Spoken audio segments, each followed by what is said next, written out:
안녕하십니까. 김평진 가맹거래사입니다. 여러분과 함께 경제법 가맹거래사 1차 시험 문제 같이 공부하는 시간을 갖도록 하겠습니다.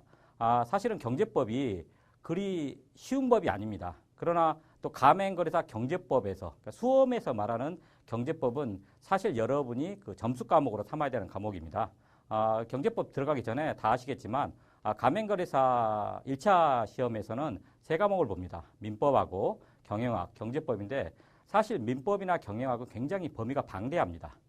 물론 이제 법대 나오신 분들은 민법을 좀 아실 거고 경영 계통을 공부하신 분 경영학을 아시겠지만 막상 수험이라는 거는 양이거든요. 굉장히 많습니다. 그래서 경제법이 법리가 좀 어려운 것 같지만 그 나오는 법이 굉장히 제한되어 있거든요. 그리고 여러분이 그 1차 합격하시려면 60점 평균 60점 이상, 그다음에 40점 꽈락인데 100점 만점에 사실 경제법에서 거의 90점 정도 맞아야 합격합니다. 왜냐하면 민법에서 80점, 70점 맞기 어렵습니다. 또 경영학도 생각보다 어렵거든요. 그래서 경제법에서 고득점을 맞아야 되시고 우리가 이제 흔히 말하는 법대나 로스쿨에서 배우는 경제법의 모든 범위가 나오지 않습니다. 예를 들면 뭐 소비자보호법 이건 원래 경제법 영역이지만 가맹거래사 경제법이 나오지는 않습니다. 가맹거래사 경제법에는 크게 두 개, 우리가 말하는 공정거래법이라고 말하고 있는 독점 규제 및 공정거래에 관한 법률하고 약관의 규제에 관한 법률 이 두 개의 단행 법률만 나옵니다. 또 경제법에서 좀 어려운 분야가 기업 결합에 관한 건데 시험 범위에서 가맹거래사 그 1차 시험 범위에서 아예 제외되어 있습니다. 그래서 좀 어려운 부분이 많이 빠져 있는 그런 상태에서 수험에 맞는 그런 경제법 강의를 시작하겠습니다. 그럼 바로 그 강의를 시작하겠습니다. 제가 말씀드렸다시피 가맹거래사 경제법에는 독점규제 및 공정거래에 관한 법률, 이게 이제 우리 흔히 말하는 공정거래법입니다. 이 법률하고 약관 규제에 관한 법률, 이 두 개의 법률만 시험에 나옵니다. 그래서 모든 그 사실 국가에서 보는 전문 자격 시험에 1차는 어차피 객관식 아니겠습니까? 가장 중요한 조문입니다. 조문. 무슨 뭐 학설 이런 거 나오지 않습니다. 그리고 조금 난이도 있는 거는 판례 내용. 그래서 조문 내용을 숙지하시고 판례 내용 숙지하시면 만점 맞을 수 있습니다. 차근차근 들어가겠습니다. 그래서 첫 번째 공정거래법의 목적이라고 하는데 사실 공정거래법 1조의 목적이 나와 있습니다. 다시 한번 말씀드리지만 여러분은 법대에서 학문으로서의 그 공부를 하시는 분, 저도 사실 그렇습니다. 공부할 때 좀 조심해야 될 게 공부하다 보면 학문으로서의 공부하는 방향으로 공부하시는 분이 있어요. 이런 분들은 실력은 늦지만 나중에 시험 점수가 안 나옵니다. 그래서 지금 여러분하고 저는 가맹거래사라는 국가 전문 자격 시험의 1차 객관식 대비입니다. 또 그렇습니다. 똑같은 과목이어도 만약에 주관식 시험이라고 하면 공부 방법을 달리 해야 됩니다.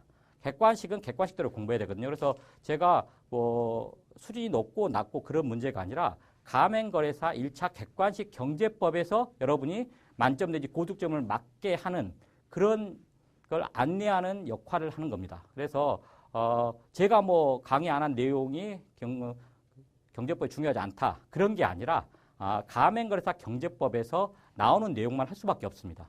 그래서 수험 적합에 맞게 강의하도록 하겠습니다. 공정거래법 1조에 보면 나와 있습니다. 여기 보시면 여러분 그래도 있지만 이 법은 사업자의 시장 지배적 지위의 남용과 과도한 경제력의 집중을 방지하고 그 다음에 부당한 공동행위 및 불공정 거래 행위를 규제하여 공정하고 자유로운 경쟁을 촉진함으로써 창의적인 기업활동을 조장하고 소비자를 보호함과 아울러 국민경제의 균형 있는 발전을 도모할 목적으로 한다. 사실 외워야 됩니다. 객관식이잖아요. 객관식. 시험 어떻게 나오면요. 여기 보시면 목적 달성을 위해 수단이 뭐냐면 이겁니다. 시장 지배적 지위의 남용 방지, 과도한 경제력의 집중을 방지, 그 다음에 부당한 공동행위하고 불공정 거래행위. 나중에 이게 내용 자세히 공부합니다. 이렇게 해서 이러한 수단을 통해서 목적이 있는데 공정거래법에 보면 직접 목적이 있고 궁극 목적이 있습니다. 궁극 목적은 뒤에. 궁극적으로 뭐 하겠습니까? 경제법 아닙니까? 국민경제의 균형 있는 발전 도모. 이게 궁극 목적인데 또 중간 단계 직접 목적이 있습니다. 여기 보시면 공정하고 자유로운 경쟁을 촉진.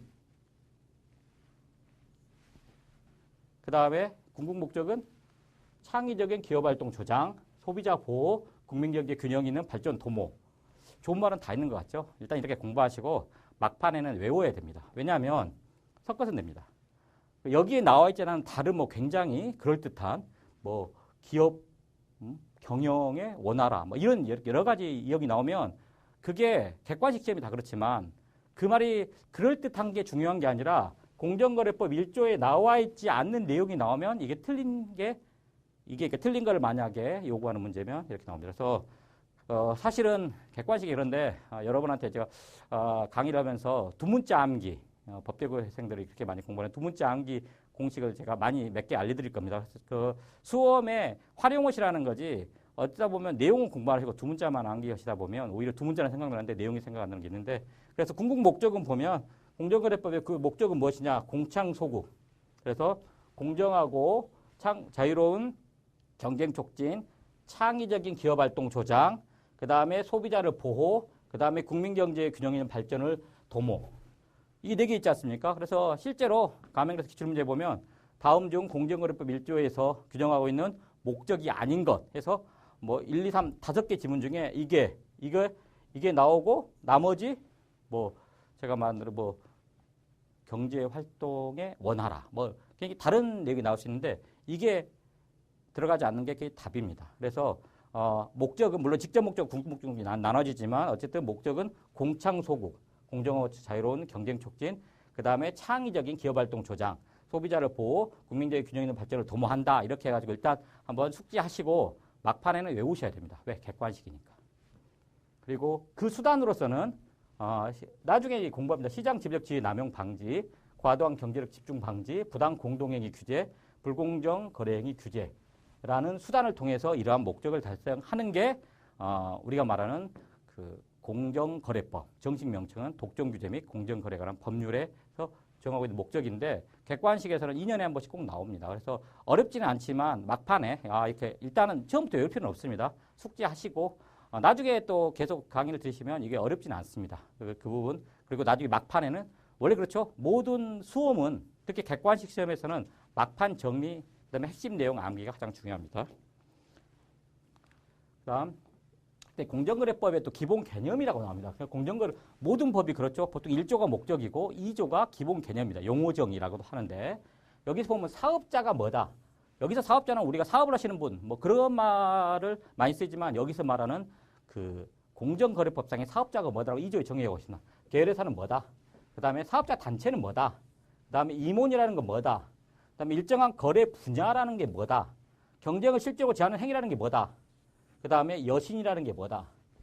참고로 이게 별것도 아닌데 사실 객관식 문제 이렇게 공부하시겠는데 가맹거래사 최근 기출문제 뭐가 있냐면 다음 공정거래법에서 말하는 용어정의 중 올바르지 않는 것 그래가지고 여신이 나왔는데 국내도 있잖아요. 여신이라는 게 돈을 빌려주는 거죠. 빌리고 받는 건데 국내 금융기관이 행하는 대출 및 회사 채무의 보증 또는 인수를 말한다면서 국내외라고 했어요. 국내외. 그러니까 사실 객관식 공부하다 보면 허탈하기도 하고 또 준비한 사람은 아주 간단하게도 맞힐 수 있는데 사실 여러분이 공부 좀 되면요. 경제법 사실 그 문제 10분 만에 푸는 사람도 꽤 많습니다. 그래서 거의 다 맞아요. 왜냐하면 이런 게 막 나와요. 여신이라 하면 국내외 금융기관이 행하는 대출 및 회사 채무의 보증 또는 인수를 말한다. 그래서 여기 국내라고 돼 있잖아요. 이론적으로 왜 국외는 안 되냐? 그게 아닙니다. 공정거래법 2조 9호에서 여신에 대한 정의를 하고 있어요. 정의 내용에 맞지 않는 내용이 나와서 그게 답인 겁니다. 그래서 그게 어떤 분들은 공부 포커스를 잘못 맞추면요. 엄청 많이 공부하세요. 근데 다 틀리세요. 근데 어떤 분들은 그렇게 공부를 많이 안 하시는데 수험 적합도에 맞게 공부하시면 그렇게 어렵지 않게 맞추고 시간도 단축이 됩니다. 그래서 여러분하고 저랑 지금 뭐 경제법의 학문적인 발전을 도모하고자 지금 공부하는 게 아니지 않습니까? 수험 적합도에 맞게 할 수밖에 없습니다. 그래서 국내 금융기관입니다. 그러나 또 포커스가 있어요. 객관식의 좀 특징입니다. 그래서 사업자 이것도 종이 다 잘 나와요. 사업자는 제조업, 서비스업, 기타 사업을 행하는 자를 말한다. 이거 아무것도 아니죠. 근데 가맹그래서 시험에 다음 중 옳지 않은 지문은 해가지고 이 지문이 나와요 그냥. 이거 맞는 거죠. 그 다음에 여기에 또 뭐냐면 사업자의 이익을 위한 행위를 하는 임원, 종업원, 대리인, 기타의 자는 사업자 단체, 나중에 사업자 단체는 나중에 공부하게 됩니다. 관한 규정을 적용에 있어서는 이를 뭘로 본다? 사업자로 본다. 왜냐하면 사업자라는 걸 아시겠지만 직접 모든 개인 사업자 같은 경우는 사장님이 다 하는 게 아니지 않습니까? 종업원이 일하기도 하고, 그다음에 법인 같은 경우, 주식회사 법인 같은 경우는 원래 법인은 형체가 없는 겁니다. 그러나 법인의 그 기관들, 우리가 말하는 대표이사라든지 법인의 종업원이 일하잖아요. 그러니까 그 사람이 일하는 건 사업, 물론 그 사업에 관한 일로 개인적인 일을 하면 안 되겠죠. 사업자로 본다는데 시험은 또 이게 나와요. 여러분 중에서 이제 법을 전공하신 분도 있고 전공하지 않는 분들 사실 본다, 추정한다. 그러니까 본다는 간주 규정이라고 하고 추정한다는 거는 좀 다릅니다. 그래서 나중에 막 소송까지 가면 소송법에서는 입증 책임에 있어서 본다하고 간주를 어느 정도 입증해야 되냐. 그 굉장히 논란이 있고 굉장히 좀 어려운 내용인데 여러분은 민사소송법을 공부하시는 게 아니기 때문에 사업자로 본다 했는데 예를 들면 사업자로 추정한다라고 만약에 지문이 나온다. 그러면 이게 틀린 지문이에요. 추정이 아니라는 겁니다. 유의하십시오. 여기 체크해 주십시오. 그래서 시험은 그렇게 나와요. 그 다음에 계열회사는 2개 이상의 회사가 동일한 기업 집단에 속하는 경우 우리가 흔히 말하는 뭐 대기업일 때 여러 계열회사라죠. 이 두 회사는 서로 상대방의 계열회사라고 한다. A라는 회사 삼성전자, 그 다음에 삼성생명. 이쪽이 상대방은 계열회사, 얘는 얘 계열회사 이렇게 되는 겁니다. 우리가 삼성. 흔히 말해서 이제 전체를 그룹이라고 말하죠. 계열회사. 사업자 단체. 우리가 뭐 단체 많죠. 우리가 말하는 그 판례도 나왔는데 대한의사협회, 사단법인, 재단법인. 물론 그 여기서 공정거래법에서 하는 사업자 단체는 꼭 사단법인, 재단법인 아니어도 됩니다. 그냥 그러나 이제 그 개인 친목 그런 목적이 아니라 형태를 불문하고 2명 이상의 사업자가 공동의 이익 증진. 참고로 시험에서는 영리 목적이 아닙니다. 왜 아니냐? 영리를 목적으로 하지 않는 경우도 공정거래법이 적용되는 사업자 단체에 해당될 수가 있어요. 그래서 시험에 이거 나와요. 객관식에. 사업자 단체라면 그 2명 이상의 사업자가 영리를 목적으로 결합한 조직한 결합체 또는 연합체만을 말한다. 이 틀린 지문입니다. 왜? 여기 보면 영리 목적이라는 말은 없잖아요. 물론 이제 공동의 이익에는 영리도 포함이 될 겁니다. 그러나 분명히 공동의 이익이라고 돼 있어요. 그래서 비영리 이 단체도 사업자 단체가 됩니다. 나중에 시험에서는 뭐 그렇게 안 나오는데 꼭 결합체, 연합체만이든지 꼭 법인 주식회사 무슨 어떤 그런 법적인 조직일 필요는 없습니다. 물론 이제 그 단체성은 있어야 되겠죠. 그 다음에 임원도 그렇습니다. 임원도 이사, 대표이사, 업무 집행을 하는 무한책임 사원. 참고로 여러분 지금 여러분에서 이제 상법에서 회사법에서 무한책임 사원하고 유한책임 사원에 좀 차이가 있는데 그냥 법을 전공하신 분은 설명 안 해도 알 거고 법을 전공하지 않은 분도 책임을 무한은 무한히 책임진다. 뭐 유한은 어느 정도 한정된 범위 책임진다. 이 정도만 아십시오. 왜냐하면 지금 뭐 무한책임 사원과 유한책임 사원의 차이에 대해서 설명할 필요도 없고 설명할 시간이 없어서 그렇습니다. 감사, 이에 준하는 자 또는 지배인 등 본점이나 지점의 영업 전반을 총괄적으로 처리할 수 있는 상업 사용인을 말한다. 이게 임원이라는 겁니다. 참고로 시험에서는 꼭 그래요. 영업의 일부를 임원 아닙니다. 이거 분명히 영업 전반이라고 됐죠. 그 다음에 어떤 시험 문제에서는 어떤 제가 말하는 시험 문제는 가맹 기출 문제를 말하는 겁니다. 반드시 본점에서 근무하는 사람만을 뭐 임원이란다. 아닙니다. 본점에서도 근무해도 되고 지점에서 근무해도 상관없습니다. 본점이든 지점이든 중요한 건 영업 전반입니다. 전반. 그리고 명칭이 그렇게 중요하지 않습니다. 이사일 수 있고 대표이사일 수 있고요. 업무 집행하는 무한책임사원인데 대신 유한책임사원이라고 시험에 지문이 나오면 이건 틀린 겁니다. 되시죠? 그래서 뭐 처음부터는 용어 정의가 원래 그렇습니다. 용어가 나중에 좀 몸에 익으면 쉬운데 익기 전에는 좀 어려워요. 일정한 거래 분야라면 거래의 객체별, 단계별 또는 지역별로 경쟁관계에 있거나 경쟁관계가 성립될 수 있는 분야를 말한다. 일정한 거래 분야라면 거래의 객체별로 경쟁관계에 있거나 경쟁관계가 성립될 수 있는 분야만을 말한다. 그러면 틀린 거예요. 왜? 객체별도 가능하고요. 단계별도 가능합니다. 그래서 지역별로 해서 3개 중에 하나만 끼면 돼요. 근데 이제 그러니까 객관식 문제라는 게 특히 용어 정의가 매년에 시험에 한 문제 나옵니다. 그래서 이런 제가 지금 말한 걸 외울 필요는 없습니다. 체크만 해주다가 시험에서는 이런 식으로 나중에 기출문제 풀어보면 제가 설명한 게 여기서 시험에서 이게 함정이구나. 그 함정만 잘 체크하면 고득점 받기 쉽습니다. 그 다음에 경쟁을 실질적으로 제한하는 행위라면 일정한 거래 분야의 경쟁이 감소하여 특정 사업자 또는 사업자단체 의사에 따라 어느 정도 자유로이 가격, 수량, 품질, 기타의 거래 조건 등을 결정을 미치거나 미치려고 하는 상태를 초래하는 행위를 말한다. 별거 아닌 것 같죠. 근데 시험에서는 또 가격, 수량, 품질입니다. 그리고 여신은 아까 제가 설명했죠. 국내 금융기관 돈 빌려주는 거예요, 사실은. 근데 이제 시험 문제에서는 국내외 이렇게